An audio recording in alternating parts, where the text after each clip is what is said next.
नमस्कार सभी को, welcome to my YouTube channel. देखिए 10वीं क्लास का साइंस का सिलेबस आ चुका है। अपडेटेड जो सिलेबस है वो यूट्यूब चैनल पे डाल दिया है। तो आज हम स्टार्ट करते हैं हम साइंस का पहले लेसन से, और डेली हम वीडियो डालेंगे इसके अंदर, और जो कंप्लीट सिलेबस है वो हम आपको करवाएंगे। एनसीईआरटी कंप्लीट, एक एक पॉइंट आपको बताया जाएगा एनसीईआरटी का, बिल्कुल बेसिक से। तो जितने भी बच्चे हैं वो जो इसको देख रहे हो, ज्यादा से ज्यादा शेयर करें ताकि सभी को फायदा हो, और डेफिनेटली फायदा होगा कि हम एनसीईआरटी की पूरी बुक कवर करेंगे। तो देखिए आज फिर हम स्टार्ट कर रहे हैं जो आपका पहला पार्ट है रसायन विज्ञान का। फिलहाल हम हिंदी मीडियम का डाल रहे हैं, और इंग्लिश मीडियम का भी हम एक सेपरेट से डाल देंगे। तो स्टार्ट करते हैं हम रासायनिक अभिक्रिया और समीकरण। तो देखिए रासायनिक अभिक्रिया और समीकरण, ये स्टार्ट करने से पहले मैं ये भी बता देता हूं कि अगर आपको अच्छे मार्क्स चाहिए हैं साइंस में, 10वीं क्लास में अच्छे नंबर चाहिए हैं, तो आप लोगों को बिल्कुल बेसिक से और बिल्कुल सारा डिटेल से पढ़ना पड़ेगा। मोस्टली एनसीईआरटी की बुक आप डिटेल से पढ़ लीजिए, आपके अच्छे मार्क्स डेफिनेटली आएंगे। अभी स्टार्टिंग टाइम है सेशन का, तो आप अगर शुरू से पढ़ते हैं तो वो ज्यादा फायदे में रहेगा। अगर मतलब कई बच्चे लास्ट में ज्यादा प्रेशर में आ जाते हैं, तो आपके ऊपर वो प्रेशर नहीं आएगा, आप एक एक पॉइंट अगर आप पढ़ लेते हो। तो अभी हम स्टार्ट करते हैं पहला लेसन, रासायनिक अभिक्रिया और समीकरण। रासायनिक अभिक्रिया और समीकरण स्टार्ट करने से पहले हम कुछ पॉइंट डिस्कस करेंगे जो आपको पता भी होना चाहिए, जो आपने 8वीं में 7वीं में क्लासेस में आप लोगों ने पढ़ा है। जैसे आप लोग अपने आसपास में परिवर्तन देखते हैं, हमारे आसपास में हमारे बहुत सारे परिवर्तन होते हैं। जैसे कि मान लो दूध, अपने घर से ही उठा लेते हैं एग्जांपल, दूध का दही में बदलना, लोहे को जंग लगना, ये आप लोग देखते हैं। बहुत सारे परिवर्तन होते हैं, जैसे बल्ब का जलना, मोमबत्ती का जलना, और जल में नमक का घुलना। मतलब बहुत सारे परिवर्तन होते हैं। किसी के पदार्थ के अवस्था में परिवर्तन होता है, किसी के तापमान में परिवर्तन होता है, किसी के पदार्थ में पूरा परिवर्तन होकर नया पदार्थ बन जाता है। इसके ये जो परिवर्तन है, इन परिवर्तन के हिसाब से दो परिवर्तन हम पढ़ते हैं जो पिछली क्लासेस में पढ़े हैं, उसके बारे में डिस्कस करेंगे लेसन स्टार्ट करने से पहले, ताकि आपको लेसन पूरा समझ में आए। तो सबसे पहले मोस्टली सभी बच्चों को पता भी होता है कि भौतिक परिवर्तन क्या होता है। भौतिक परिवर्तन मतलब जिसमें पदार्थ के भौतिक गुणों में ही परिवर्तन हो, मतलब रासायनिक गुणों में कोई परिवर्तन नहीं हो। अब बात यह आती है कि भौतिक गुणों में परिवर्तन का क्या मतलब होता है। जैसे मान लीजिए, मतलब इसमें एक पहचान करने का तरीका यह है कि इसमें कोई नया पदार्थ नहीं बनता। भौतिक परिवर्तन को आप ऐसे भी कह सकते हो कि इसमें कोई नया पदार्थ नहीं बनता। जैसे हम एग्जांपल लेते हैं कि आप लोग बर्फ ले लीजिए। बर्फ किसमें है? ठोस अवस्था में। और वही बर्फ किसमें बदलेगी? जल में। वो किसमें आ गया? लिक्विड में, मतलब तरल द्रव अवस्था में। उसी प्रकार से उसी पानी को, उसी द्रव अवस्था को अगर गर्म करेंगे तो वो गैस में बदलेगी। मतलब सिर्फ अवस्था ही बदल रही है तो वो पानी ही। कभी वो बर्फ बन रहा है, कभी वो वाष्प बन रहा है, वो वाष्प से वापस क्या बन जाएगा? पानी बन जाएगा। मतलब सिर्फ अवस्था में नया पदार्थ नहीं बन रहा है, सीधी सी बात है। तो वो होता है आपका भौतिक परिवर्तन। भौतिक परिवर्तन के अपने आसपास में बहुत सारे उदाहरण हैं, ठीक है। उसके कुछ उदाहरण मैंने यहां पर भी लिखे हैं। आप लोगों ने 8वीं 9वीं क्लास में बहुत सारे उदाहरण डिस्कस किए होंगे। तो पहली बात तो मैंने आपको बता दिया लगभग सारा, जब किसी पदार्थ के भौतिक गुणों में परिवर्तन होता है लेकिन रासायनिक गुणों में परिवर्तन नहीं होता, उसे हम क्या कहते हैं? भौतिक परिवर्तन। सीधी सी बात है। भौतिक परिवर्तन में कोई नया पदार्थ नहीं बढ़ता। अभी मैंने बताया भौतिक परिवर्तन में कोई नया पदार्थ नहीं बढ़ता है, सिर्फ अवस्था बदली उसकी, जैसे हमने जल वाला उदाहरण लिया।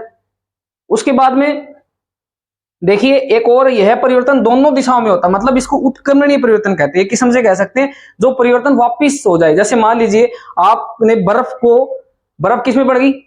पानी में। वही पानी किस में बदल जाएगा वापिस? अगर आप बर्फ बना सकते हो कोई दिक्कत नहीं है। इसका मतलब क्या हुआ कि यह दोनों दिशाओं में हो जाता है, मतलब ये उत्क्रमणीय होता है, मतलब इसको वापिस कर सकते हैं, ये उत्क्रमणीय परिवर्तन होता है। तो इसके कुछ उदाहरण और लेते हैं हम। जल में नमक का घुलना, ये भी कौन सा परिवर्तन है? भौतिक परिवर्तन। बल्ब का जलना, जैसे हम स्विच ऑन ऑफ करते हैं तो जो बल्ब जलता है वो भी कौन सा परिवर्तन है? भौतिक परिवर्तन। क्योंकि बल्ब को बंद कर देते हैं, बल्ब को चालू कर देते हैं हम, स्विच ऑन ऑफ की कंडीशन है इसमें, स्विच के द्वारा। बर्फ का पिघलना कौन सा परिवर्तन? अभी मैंने बर्फ का आपको एग्जाम्पल दिया भी, उदाहरण दिया भी है। और पंखे का चलना, ये सारे और भी बहुत सारे उदाहरण हैं जो भौतिक परिवर्तन में आते हैं। जैसे और उसके बाद में मतलब इस परिवर्तन के बारे में एक बात और है कि यह परिवर्तन अस्थायी होता है। यह परिवर्तन अस्थायी का मतलब ये हो गया कि जैसे ही आप देखो अभी वापस कर देते हैं तो ये स्थायी तो होता ही नहीं, मतलब वही चीज दोबारा हम बना सकते हैं। अभी मैंने बताया ना कि उत्क्रमणीय होता है, तो स्थायी होता तो मतलब दोबारा नहीं बन सकता था कुछ भी इससे। आप बर्फ से क्या कर रहे हो, पानी बना रहे हो, पानी से वापिस बर्फ बन जाता है, मतलब सीधी सी बात है स्थायी तो हुआ ही नहीं है। इसलिए इसको कौन सा परिवर्तन बोलते हैं, अस्थायी परिवर्तन बोलते हैं। इसके बहुत सारे एग्जाम्पल और भी हैं भौतिक परिवर्तन के।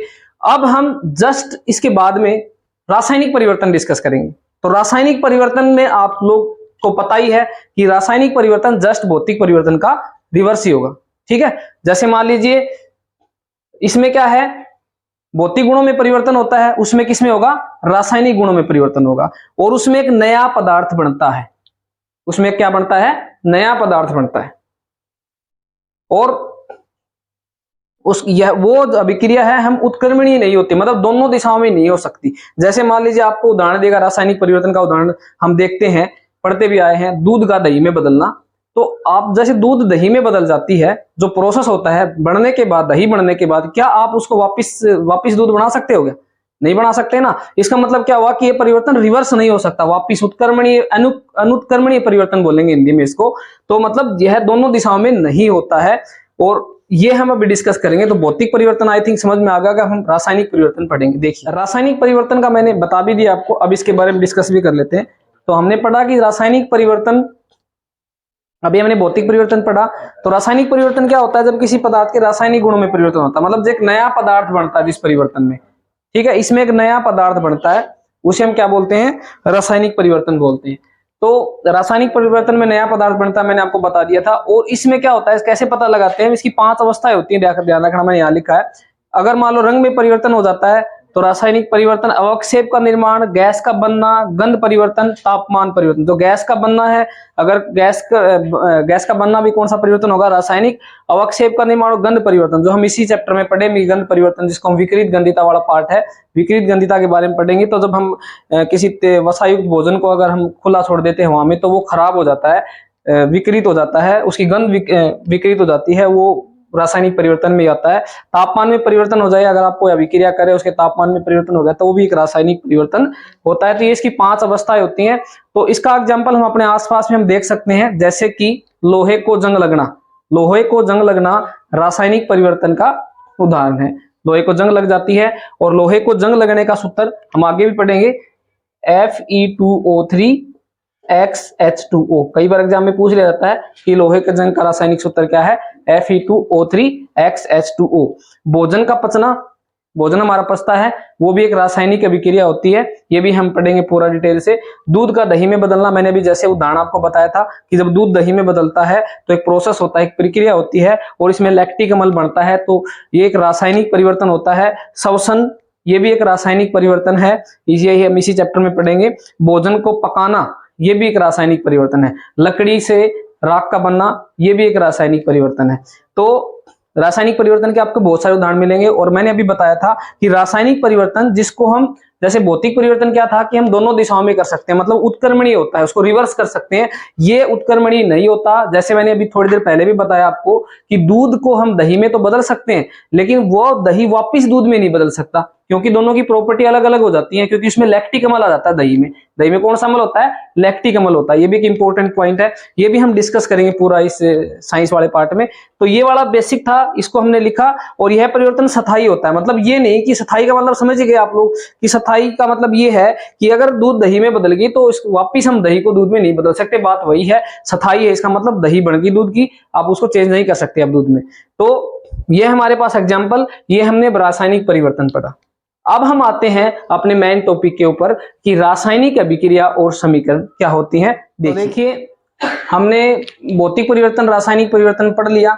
अब हम जो आगे पढ़ते हैं रासायनिक अभिक्रिया और समीकरण वाला हम लेसन पढ़ रहे हैं। तब रासायनिक अभिक्रिया क्या होती है, देखिए रासायनिक अभिक्रिया क्या होती है, जिस अभिक्रिया में रासायनिक परिवर्तन होगा वही अभिक्रिया कौन सी होगी, रासायनिक अभिक्रिया होगी। अब हम रासायनिक अभिक्रिया को डिटेल से समझेंगे कि रासायनिक अभिक्रिया को, आपको ये तो बता दिया कि हमने रासायनिक परिवर्तन पढ़ लिया। तो रासायनिक अभिक्रिया क्या होती है, इसमें जिसमें रासायनिक परिवर्तन होता है, मतलब जिसमें एक नया पदार्थ बनता है, ठीक है। इसके लिए हम एक एक्टिविटी, जो क्रियाकलाप है, जो आपकी बुक में भी दिया हुआ है वो देखते हैं। इसके ऊपर आपसे प्रश्न भी पूछ लिया जाता है। तो जैसे मैंने आपको बताया था कि एनसीईआरटी का पॉइंट टू पॉइंट आपको समझाया जाएगा। देखिए क्या होता है कि मैग्नीशियम रिबन, हम रासायनिक अभिक्रिया समझते हैं और मैग्नीशियम रिबन लेते हैं। मैग्नीशियम रिबन को हम क्या करेंगे, मैग्नीशियम रिबन का दहन करेंगे।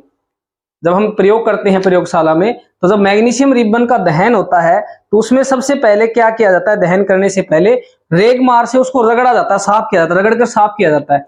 अब ये बात आती है कि मैग्नीशियम, ये क्वेश्चन आपके एनसीईआरटी बुक में भी है कि मैग्नीशियम रिबन को, और कई बार एग्जाम में पूछा भी गया है कि मैग्नीशियम रिबन को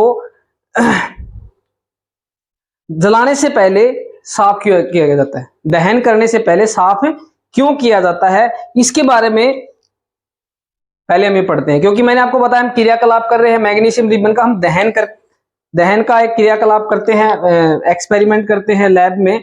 तो मैग्नीशियम रिबन को पहले क्या किया जाता है, रेगमार से क्या किया जाता है, उसको साफ किया जाता है, रगड़ कर उसको साफ किया जाता है। उसका कारण क्या होता है, क्योंकि मैग्नीशियम को साफ करने का कारण ये है कि मैग्नीशियम एक क्रियाशील धातु होती है। क्रियाशील धातु मतलब बहुत जल्दी रिएक्ट करती है, तो क्रियाशील होने के कारण वो ऑक्सीजन के साथ अभिक्रिया कर लेती है और मैग्नीशियम ऑक्साइड की एक परत, मान लीजिए मैग्नीशियम रिबन है और इसके ऊपर जब ये हवा में क्या कर लेती है, ऑक्सीजन इसके संपर्क में आते ही ये क्या होता है, इसके ऊपर ऑक्सीजन से रिएक्शन अभिक्रिया कर लेती है क्रियाशील होने के कारण। तो इसके ऊपर क्या, किसकी परत चढ़ जाती है, मैग्नीशियम ऑक्साइड की परत चढ़ जाती है। मान लीजिए मैग्नीशियम रिबन है तो इसके ऊपर मैग्नीशियम ऑक्साइड की परत चढ़ जाती है।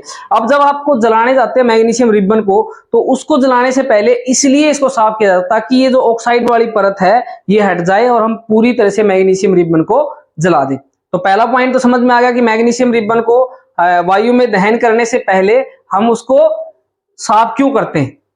ठीक है, बता दिया कि क्रियाशील धातु होती है और इसके ऊपर ये ऑक्सीजन के साथ अभिक्रिया करके इसके ऊपर क्या कर लेती है, मैग्नीशियम ऑक्साइड का एक परत बना लेती है। मैग्नीशियम ऑक्साइड की इसके ऊपर एक परत आ जाती है, उस परत को हटाने के लिए उसको हम रेगमार से रगड़कर साफ करते हैं। अब उस मैग्नीशियम रिबन को आपने सबसे पहले साफ कर लिया, रेगमार से साफ कर लिया। अब हम क्या करेंगे, उस मैग्नीशियम रिबन को जैसे मान लीजिए लैब में होता है एक्सपेरिमेंट में कि मान लीजिए ये एक तो होता है बर्नर जिसमें हम उसको मैग्नीशियम रिबन को जलाएंगे, एक उसको मैग्नीशियम रिबन को पकड़ने के लिए, ठीक है, और एक होती चाइना डिस्क जिसमें आप उसको जलाने के बाद जिस जो भी चूर्ण बनेगी, जो भी बनेगा उसको हम उसमें डाल देंगे।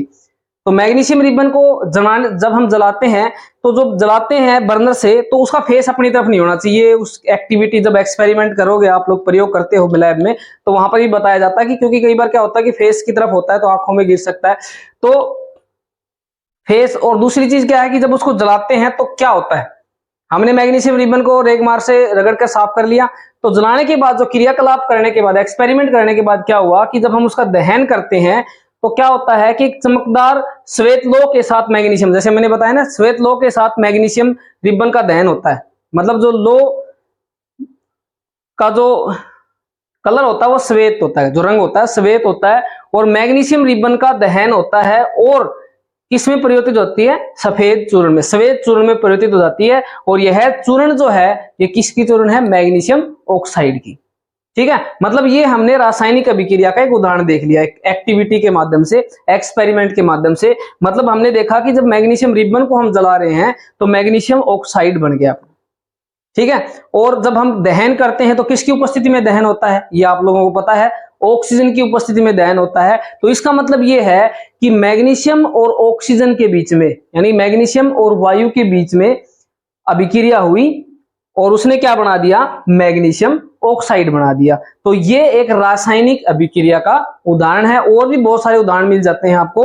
तो ये जो रासायनिक अभिक्रिया का उदाहरण है, इस पे आपसे प्रश्न भी किसी टाइप से पूछ सकता है कि कैसी लौ जलती है, श्वेत लौ के साथ मैग्नीशियम रिबन का दहन होता है। ये मैंने आपको पूरा पॉइंट बता दिया, कैसे इस एक्सपेरिमेंट को आप लैब में करते हैं, और मैग्नीशियम रिबन का दहन करते समय उसको रगड़कर साफ क्यों किया जाता है, उसका भी रीजन मैंने आपको बता दिया। अब हम रासायनिक अभिक्रिया के बारे में और डिटेल से पढ़ते हैं। देखिए, तो देखिए अभी हमने एक एक्टिविटी से समझा, एक्सपेरिमेंट से समझा कि रासायनिक अभिक्रिया क्या होती है। अब हम ये कैसे पता लगाएं कि रासायनिक अभिक्रिया हुई है, उसका निर्धारण कैसे करते हैं। बहुत सारे और भी बहुत सारे एक्सपेरिमेंट आपके आसपास में, बहुत सारी रासायनिक अभिक्रिया है। तो सबसे पहले कैसे पता लगाएं, अवस्था में परिवर्तन हो जाए, इसका निर्धारण कैसे करते हैं। मान लीजिए उसकी अवस्था में परिवर्तन हो जाए, अवस्था का मतलब ठोस से द्रव, द्रव से गैस, ऐसे बदल जाए। लेकिन अब आप ये कहोगे सर अवस्था में परिवर्तन तो भौतिक परिवर्तन में भी होता है, भौतिक में भी तो होता है अवस्था में परिवर्तन, तो वहां अंतर क्या होता है, इसमें एक नया पदार्थ बनेगा जब भी रासायनिक अभिक्रिया होती है। अवस्था में परिवर्तन तो होगा ही होगा, एक नया पदार्थ ही बनेगा, मतलब इसको हम बैक नहीं कर सकते, मतलब उत्क्रमणीय नहीं होती, अनुत्क्रमणीय होती है। जैसे मैंने रासायनिक परिवर्तन में बताया था, तो अवस्था में परिवर्तन से, लेकिन उसमें रासायनिक परिवर्तन होना जरूरी है। अवस्था में परिवर्तन से हम पता लगा लेंगे रासायनिक अभिक्रिया हुई है, रंग में परिवर्तन से हम पता लगा लेंगे एक रासायनिक अभिक्रिया हुई है, ठीक है। और उसके बाद में गैस अगर मान लीजिए निकासी मतलब उत्सर्जन हो रहा है, गैस निकल रही है, तो भी हम इस किसका निर्धारण करेगी, वो रासायनिक अभिक्रिया का। और तापमान में परिवर्तन है, वो भी रासायनिक अभिक्रिया। इन दोनों चीजों का आप एग्जांपल ले सकते हैं कि मान लीजिए एक शंक्वाकार फ्लास्क में आप जिंक ले लीजिए, ठीक है, और उसमें या तो आप H2SO4 सल्फ्यूरिक अम्ल, तनु सल्फ्यूरिक अम्ल डाल दो थोड़ा, या फिर उसमें क्या डालेंगे, हाइड्रोक्लोरिक अम्ल डाल दो। तो हम क्या देखते हैं कि उसमें से जब ये प्रयोग किया जाता है तो ये देखा जाता है कि उसमें से हाइड्रोजन गैस निकली और उसके तापमान में भी परिवर्तन हुआ। जब उसको हम स्पर्श करेंगे ना फ्लास्क को, तो उसके तापमान में परिवर्तन भी होगा। इसका मतलब क्या हुआ कि उसमें कौन सा अभिक्रिया हो रही है, रासायनिक अभिक्रिया। और मैंने क्या बोला आपको, जिंक, ये हम आगे भी पढ़ेंगे दोनों का सारा भी, जब जैसे रासायनिक समीकरण पढ़ेंगे ना। लेकिन तो मतलब हमने जिंक था शंक्वाकार फ्लास्क में और उसमें H2SO4 मिला दिया, तो ये अभिक्रिया होगी ZnSO4 प्लस H2। तो कौन सी गैस निकली है, हाइड्रोजन गैस। तो यह जो अभिक्रिया है, ये कौन सी अभिक्रिया है, तो रासायनिक अभिक्रिया। तो इस तरह से हम रासायनिक अभिक्रिया का निर्धारण करते हैं। 4 पॉइंट होते हैं, अवस्था में परिवर्तन, रंग में परिवर्तन, और गैस का निकास, उत्सर्जन, और तापमान में परिवर्तन। हमने 2 क्रियाकलाप पढ़े, मैग्नीशियम रिबन वाला पढ़ा और अभी हमने जिंक वाला पढ़ा कि एक शंक्वाकार फ्लास्क में हम जिंक ले लेते हैं और उसको हम क्या करते हैं, उसमें सल्फ्यूरिक अम्ल मिलाते हैं। सल्फ्यूरिक अम्ल मिला दो या HCl मिला दो, कौन सा भी तनु अम्ल मिला दो, उसमें हम देखते हैं कि वहां पर कौन सी गैस निकली, हाइड्रोजन गैस निकली, उसका तापमान में परिवर्तन हुआ, तो हम कह सकते हैं वहां रासायनिक अभिक्रिया हुई है। अभी इन्हीं 2 एग्जाम्पल को, मैग्नीशियम रिबन वाला और जिंक वाला, ये एग्जाम्पल हम रासायनिक समीकरण में डिटेल से पढ़ेंगे। देखिए रासायनिक समीकरण, जैसे अभी हमने रासायनिक अभिक्रिया के बारे में काफी डिटेल से पढ़ा, अब रासायनिक समीकरण क्या होती है वो हम देखते हैं। है तो एक ही चीज, रासायनिक समीकरण में क्या होता है कि रासायनिक समीकरण में हम जो भी अभिक्रिया होती है, रासायनिक अभिक्रिया, जैसे मैग्नीशियम का भी हमने एग्जाम्पल पढ़ा। मैग्नीशियम रिबन को ऑक्सीजन में जब हमने दहन किया तो हमारे पास एक मैग्नीशियम ऑक्साइड की एक सफेद चूर्ण जो मैग्नीशियम ऑक्साइड का बना, वो हमने पढ़ा। उसको हम जैसे प्रतीक और सूत्र होते हैं ना, जैसे मैग्नीशियम का प्रतीक क्या होता है, कैसे सिंबल, संकेत क्या होता है मैग्नीशियम का, मैग्नीशियम को Mg से रिप्रेजेंट करते हैं। मैग्नीशियम का संकेत क्या होता है, Mg होता है, ठीक है। ऑक्सीजन का क्या होता है, O2, तो मतलब O2 रासायनिक सूत्र। तो इसका मतलब क्या हुआ, तो देखिए किसी रासायनिक अभिक्रिया को प्रतीकों तथा सूत्र की सहायता से, जैसे ऑक्सीजन है O2, ये प्रतीक हो गया, सहायता से लिखना। रासायनिक प्रतीक मतलब संकेत, जैसे हम लोग के रसायन विज्ञान में हाइड्रोजन जैसे H से रिप्रेजेंट करते हैं, ऑक्सीजन को O से, ठीक है। लेकिन जो सूत्र होता है ऑक्सीजन का, गैस का, वो क्या होता है, O2 रासायनिक सूत्र। तो रासायनिक सूत्रों में लिखना, प्रतीक में लिखना, किसी भी रासायनिक अभिक्रिया, जैसे ये रासायनिक अभिक्रिया हमने पढ़ी है कि मैग्नीशियम को जब ऑक्सीजन में हम दहन करते हैं मैग्नीशियम रिबन का, तो क्या बना था अपने पास, मैग्नीशियम ऑक्साइड, जस्ट अभी पढ़ के आए हैं। बस इसी को हमने किस में लिख दिया, उनके प्रतीक और सूत्र में लिख दिया, उनके संकेत, वही अभिक्रिया क्या बन गई, उसको क्या बोलेंगे, बिल्कुल आसान रासायनिक समीकरण, ठीक है, वो रासायनिक समीकरण होता है। अब इसमें एक नया चीज आई है, अभिकारक। और अभिकारक क्या होता है, उत्पाद क्या होता है, ये, ठीक है, ये मैंने यहां लिखा हुआ है अभिकारक और उत्पाद। इसके लिए हम एक एग्जांपल लेते हैं। देखिए ये मेरे पास छोटी माला है, ठीक है, ये किससे बनी हुई है, छोटे छोटे मनकों से बनी हुई ना। तो ये छोटे छोटे मनकों से बनी हुई है और ये सारे हमने मिला दिए, तो ये पूरी क्या बन गई हमारे पास, माला बन गई। इसका मतलब क्या हुआ कि छोटे मनकों ने इसमें क्या कर रखा है, भाग ले रखा है, और इन पूरी ने क्या बना रखा है, इन मनकों ने सबने माला। मतलब जो रास भाग लेते हैं वो तो क्या होते हैं, अभिकारक, ठीक है। और जो नया पदार्थ बनता है अभिकारक के रिएक्शन, अभिक्रिया के द्वारा, वो क्या होता है, उत्पाद होता है। जैसे मैंने अभी एग्जांपल बताया, इसमें अभिकारक क्या है, मनके हैं, और जो पूरा क्या बन गया इन मनकों से मिलकर माला बन गई, वो क्या है, उत्पाद। एक नया पदार्थ बन गया ना, लेकिन बना किससे? मनकों से। तो जिन्होंने वे पदार्थ और रासायनिक अभिक्रिया में जिन्होंने भाग लिया, मतलब मैग्नीशियम और ऑक्सीजन ने, हम पढ़ के आए अभी, मैग्नीशियम इन्होंने तो भाग लिया है, तो ये क्या है? अभिकारक। जो रासायनिक अभिक्रिया में भाग लेते हैं वे होते हैं अभिकारक, और जो नया पदार्थ बना वो क्या बना? Magnesium oxide. ठीक है, ये क्या है? उत्पाद। जो नया पदार्थ बनता है रासायनिक अभिक्रिया के दौरान वो क्या होता है? उत्पाद होता है। अब देखिए इसके बारे में और आपको मैं बताता हूं। रासायनिक अभिक्रिया, देखिए ये जो एरो का निशान होता है, एरो का निशान हमेशा, जो एरो का निशान होता है वो किसकी तरफ होता है? उत्पाद की तरफ होता है। ठीक है, ये बीच में प्लस का मतलब ये है कि इन दोनों ने अभिक्रिया करी। ठीक है, और कई बार यहां पर मान लीजिए जैसे किस परिस्थिति में किया, उसको गर्म किया, क्या किया, तो यहां पर हमेशा उपस्थिति लिखी जाती है कि हमने इसको गर्म किया, इतने तापमान पे ये किया, इतना किया। तो यहां पर इसके एरो के निशान के ऊपर जब भी हमको रासायनिक समीकरण लिखते हैं तो ये तरीका होता है उसका। ठीक है, तो मतलब एरो का निशान जिस तरफ होगा, वो एरो का निशान किसकी तरफ होता है? हमेशा उत्पाद की तरफ होता है। और अभिकारक का मैंने बता दिया, इन्होंने भाग लिया। ठीक है, रासायनिक अभिक्रिया में भाग लिया और इन्होंने अभिक्रिया करी, तो क्या बन गया? एक नया पदार्थ बना। और आप लोगों ने भी, मैंने आपको बताया था, रासायनिक परिवर्तन होगा तभी रासायनिक अभिक्रिया होगी। तो हमने देख लिया कि नया पदार्थ जो बना है इनकी अभिक्रिया से, वो क्या होता है? उत्पाद होता है। मैंने माड़ा का और मनकों का उदाहरण लेकर आपको समझाया, लेकिन जब हम बात करते हैं रासायनिक अभिक्रिया की तो आपके पास ये एग्जाम्पल है। ये आपके पास अभिकारक और उत्पाद होते हैं। ठीक है, तो ये हमारे पास रासायनिक समीकरण बिल्कुल आसान है। ये रासायनिक अभिक्रिया जिसको हमने लिख दिया शब्दों से लिख दिया। अगर हम सूत्रों से उसको लिख देते हैं, उसके सूत्र और संकेतों से लिख देते हैं, तो क्या बन जाता है? रासायनिक समीकरण बन जाता है। उसमें अभिकारक और क्या होता है? उत्पाद होता है। अभिकारक जो भाग लेता है वो अभिकारक है, और जो नया पदार्थ बनता है वो उत्पाद है। ठीक है, तो ये अब हम आगे पढ़ेंगे कि रासायनिक समीकरण को हम संतुलित करते हैं। संतुलित कैसे करते हैं? संतुलित करते हैं तो क्यों करते हैं? ठीक है, ये हम रासायनिक समीकरण के दो प्रकार होते हैं वो पढ़ेंगे। एक तो कंकाली रासायनिक समीकरण और एक संतुलित रासायनिक समीकरण। देखिए अभी ध्यान से, तो देखिए अब हम रासायनिक समीकरण के प्रकार पढ़ते हैं। ठीक है, रासायनिक समीकरण के क्या क्या प्रकार होते हैं, कितने प्रकार की रासायनिक समीकरण होती हैं। तो देखिए हमने ये एग्जाम्पल हम पढ़ते आ रहे हैं, Mg+O2 MgO अभी पढ़ा हमने, शुरुआत से ये पढ़ रहे हैं। मैग्नीशियम रिबन को आप लोगों ने दहन किया था। ठीक है, अब देखिए जो रासायनिक समीकरण है, यहां पर देखिए अगर हम इस अभिक्रिया को देखें तो यहां पर इस साइड में अभिकारक में अगर हम देखें तो एक मैग्नीशियम है, तत्व एक मैग्नीशियम है, और यहां पर भी कितना है? एक मैग्नीशियम है। लेकिन हम अगर अभिकारक में देखें ऑक्सीजन 2 है और उत्पाद में ऑक्सीजन कितना है? 1 है। इसका मतलब यह अभिक्रिया क्या नहीं है? संतुलित नहीं है। मतलब अभिकारक में तत्वों की संख्या और उत्पाद में तत्वों की संख्या समान नहीं है। ठीक है, हम क्या लिखेंगे? अभिकारक में व उत्पाद में तत्वों की संख्या क्या नहीं है? इसमें समान नहीं। ऊपर वाले अभिक्रिया में तत्वों की संख्या समान नहीं है, मतलब बराबर नहीं है। तो इसका मतलब क्या हुआ? ये वाली अभिक्रिया क्या है?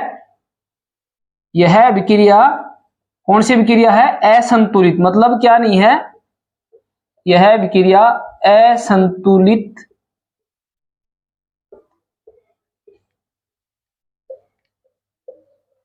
अभिक्रिया।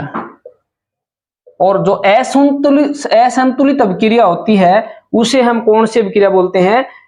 कंकाली रासायनिक अभिक्रिया। उसे हम कौन सी अभिक्रिया बोलते हैं? कंकाली रासायनिक समीकरण। ठीक है, वह अभिक्रिया जो संतुलित नहीं है, असंतुलित अभिक्रिया। यह अभिक्रिया असंतुलित अभिक्रिया है। और असंतुलित अभिक्रिया कौन सी अभिक्रिया बोलते हैं? इस अभिक्रिया को कौन सी अभिक्रिया बोलते हैं? कंकाली।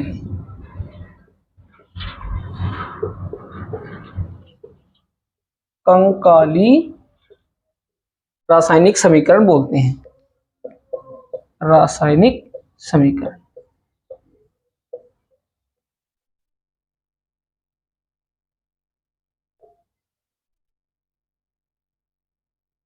मतलब यह है कि जो कंकाली रासायनिक समीकरण है वो क्या हो गया? जो अभिक्रिया, सीधी सी बात है, संतुलित नहीं हो। असंतुलित अभिक्रिया को हम कौन सी अभिक्रिया बोलते हैं? तो रासायनिक समीकरण दो प्रकार के, एक तो कंकाली। अब इस असंतुलित अभिक्रिया को हम क्या करेंगे, संतुलित करेंगे। अभी हमें ये तो पता चल गया संतुलित। अब संतुलित क्यों नहीं है अभिक्रिया, क्योंकि अभिकारकों में जो तत्वों की संख्या है वो उत्पाद में तत्वों की संख्या के समान नहीं है, तो इसलिए इस अभिक्रिया को संतुलित करने की आवश्यकता है। अब प्रश्न ये आता है कि अभिक्रिया को संतुलित क्यों किया जाता है, क्यों करना पड़ता है हमें अभिक्रिया को संतुलित। ये और देखिए आप, अब हम ये पढ़ रहे हैं, हमने पढ़ लिया कंकाली रासायनिक अभिक्रिया क्या होती है। अब हम ये पढ़ रहे हैं कि जो असंतुलित अभिक्रिया है, कंकाली रासायनिक अभिक्रिया है, उसको संतुलित करने की जरूरत क्यों है। तो देखिए संतुलित करना क्यों जरूरी है किसी भी रासायनिक अभिक्रिया को। तो आप लोगों ने 9वीं क्लास में एक नियम पढ़ा था, द्रव्यमान का संरक्षण का नियम, संरक्षण का नियम। इसका पालन कराने के लिए हम क्या करते हैं, किसी भी रासायनिक अभिक्रिया को संतुलित करते हैं। अभी द्रव्यमान का संरक्षण का नियम क्या है वो देखिए। ये जो नियम है ये कहता है कि अभिकारक का जो द्रव्यमान है वो किसके बराबर होना चाहिए, द्रव्यमान उत्पाद के द्रव्यमान के बराबर होना चाहिए। अभिकारक का जो द्रव्यमान है वो किसके बराबर होना चाहिए, उत्पाद के द्रव्यमान के बराबर होना चाहिए।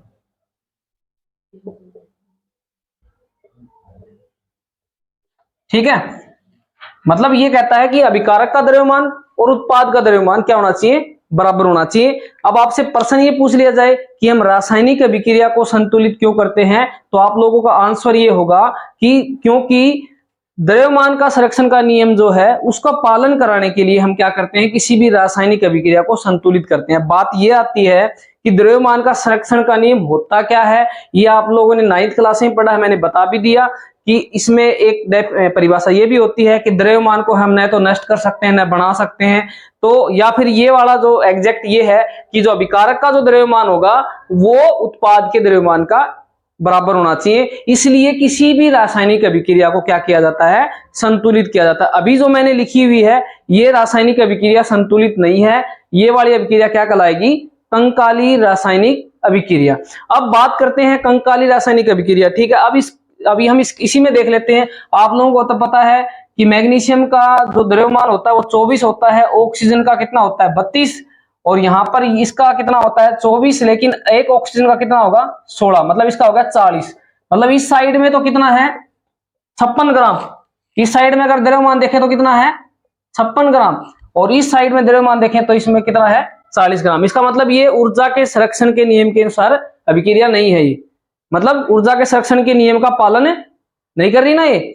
इसको पालन कराने के लिए हम क्या करेंगे, इसको संतुलित करेंगे। अब देखना Mg+O2 MgO, देखिए कितने ऑक्सीजन, मैग्नीशियम तो एक है, ऑक्सीजन कितने हैं, मैग्नीशियम कितना है यहाँ पर एक, ऑक्सीजन कितनी है एक। अब यहाँ पर ऑक्सीजन 2 है तो इसको हम 2 ऑक्सीजन करने के लिए 2 से गुणा कर देते हैं। ठीक है, 2 से गुणा करते ही ऑक्सीजन तो 2 हो गए, लेकिन अब प्रॉब्लम क्या आ गई, मैग्नीशियम कितने हो गए 2। अब इसको 2 से गुणा करने के लिए अब हम अलग से एक टॉपिक पढ़ेंगे, किसी रासायनिक अभिक्रिया को संतुलित कैसे करते हैं। मैं यहाँ पर आपको ये बताने के लिए कि संतुलित क्यों करते हैं। ठीक है, एक इसका एक तरीका होता है हिट एंड ट्रायल मेथड, जो हम पढ़ेंगे आगे। ठीक है, तो हमने इसको सीधा अभी क्या कर दिया, अब ये संतुलित अभिक्रिया है। कैसे संतुलित खुद देख लो।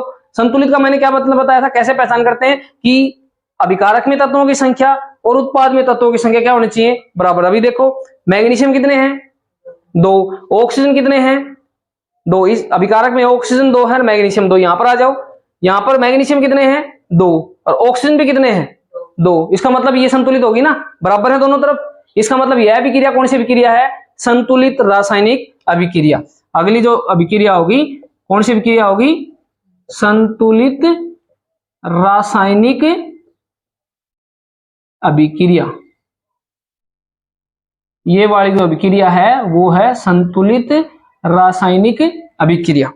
संतुलित रासायनिक अभिक्रिया की परिभाषा आ जाए तो वो आप बता ही दोगे, आराम से बता दिया, जिसमें अभिकारक में तत्वों की संख्या और उत्पाद में तत्वों की संख्या जिस अभिक्रिया में बराबर होती है वह अभिक्रिया संतुलित रासायनिक अभिक्रिया कहलाती है। अगर तत्वों की संख्या समान नहीं है अभिकारक और उत्पाद में तो वह अभिक्रिया कौन सी अभिक्रिया कहलाती है, कंकाली रासायनिक अभिक्रिया कहलाती है। कंकाली रासायनिक अभिक्रिया को संतुलित करना क्यों आवश्यक है, कौन सा नियम फॉलो करवाने के लिए, कौन सा नियम का पालन करने के लिए, द्रव्यमान का संरक्षण का नियम पालन करने के लिए हम किसी भी रासायनिक अभिक्रिया को संतुलित करते हैं, क्योंकि द्रव्यमान का संरक्षण का नियम क्या कहता है कि जो अभिकारक का जो द्रव्यमान होता है वो किसके बराबर होता है, उत्पाद के द्रव्यमान के बराबर होता है। इसलिए हम किसी भी अभिक्रिया को बैलेंस से संतुलित करते हैं। अभी हमने बैलेंस करके भी देख लिया, और अब देखो इसका क्या द्रव्यमान को फॉलो कर रहा है, अभी देख सकते हैं पालन कर रहा है कि देखो मैग्नीशियम का जो परमाणु द्रव्यमान होता है वो होता है 24, एक मैग्नीशियम का, 2 का कितना हो गया 48, इसका कितना हो गया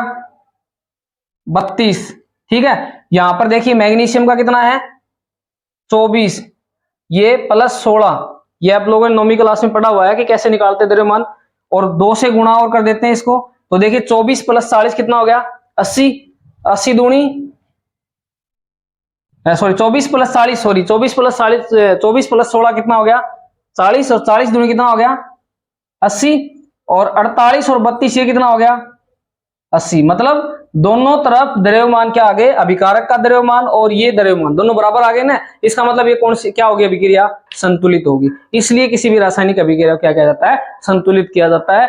ये हमारे पास उदाहरण थे, ठीक है। एक उदाहरण और ले सकते हैं, आज जो हमने पढ़ा वही उदाहरण ले सकते हैं, वो देखिए। तो देखिए एक अभिक्रिया जो आज हमने पढ़ी है वो क्या है, आज हमने एक्सपेरिमेंट जो क्रियाकलाप किया था उसमें पढ़ा था कि जब जिंक को हम किसी शंक्वाकार फ्लास्क में लेते हैं और उसमें H2SO4 मिलाते हैं, तो हमने देखा था, जस्ट हमने पढ़ा था कि जब रासायनिक अभिक्रिया की बात हो रही थी तो वहां पर कौन सी गैस निकलती है, हाइड्रोजन गैस, और ये क्या बन गया, हाइड्रोजन गैस निकलती है जिंक सल्फेट। अब हमें ये देखना है कि रासायनिक अभिक्रिया कंकाली है कि संतुलित है। तो पहले ये देखो यहां पर जिंक कितने हैं अभिकारक में 1, उत्पाद में भी कितने हैं 1, मतलब जिंक तो अभी संतुलित है। हाइड्रोजन 2 है तो हाइड्रोजन 2 है, हाइड्रोजन भी संतुलित है। सल्फर 1 है तो यहां पर भी सल्फर 1 है, तो सल्फर भी संतुलित है। ऑक्सीजन 4 है, ऑक्सीजन अभिकार उत्पाद में भी 4 है। इसका मतलब यहां पर इस अभिक्रिया को, ये पूरी अभिक्रिया संतुलित है, मतलब अभिकारक में तत्वों की संख्या और उत्पाद में तत्वों की संख्या समान है, इसलिए यह अभिक्रिया एक संतुलित रासायनिक अभिक्रिया है। और तो इसलिए मैंने आपको यह बताया था कि रासायनिक जो समीकरण है वो 2 प्रकार के हैं, कंकाली और संतुलित। कंकाली को हम असंतुलित रासायनिक अभिक्रिया बोल देते हैं, और असंतुलित का मैंने बता दिया आपको, अभिकारक उत्पादकों की संख्या समान नहीं होती, सॉरी अभिकारक और में तत्वों की और उत्पाद में तत्वों की संख्या समान नहीं होती, और इसलिए हम क्या करते हैं, असंतुलित अभिक्रिया को संतुलित करते हैं। उसका रीजन ये भी है कि जो द्रव्यमान का संरक्षण का नियम का पालन करने के लिए हम किसी भी रासायनिक अभिक्रिया को संतुलित करते हैं, क्योंकि वो नियम ये कहता है कि अभिकारक में द्रव्यमान, अभिकारक का द्रव्यमान और उत्पाद का द्रव्यमान क्या होना चाहिए, बराबर होना चाहिए। इसलिए हम किसी भी रासायनिक अभिक्रिया को संतुलित करते हैं। अब जस्ट हम आगे पढ़ेंगे कि हम रासायनिक अभिक्रिया को संतुलित कैसे करते हैं हीट एंड ट्रायल मेथड के द्वारा, वो हम अगले वीडियो में आपसे डिस्कस करेंगे। अब आप लोगों से रिक्वेस्ट है, जितने भी बच्चे सीबीएसई के, एचबीएससी के किसी भी बोर्ड से रिलेटेड हैं, हमने पूरी एनसीईआरटी बुक से, एनसीईआरटी बुक का एक पार्ट आपको करवाया जा रहा है, जो एनसीईआरटी में आपका सिलेबस है, जो आपका बोर्ड का सिलेबस है। तो आप ज्यादा से ज्यादा इस चैनल को शेयर करें, सब्सक्राइब करें, ताकि बच्चों को फायदा हो सके। धन्यवाद।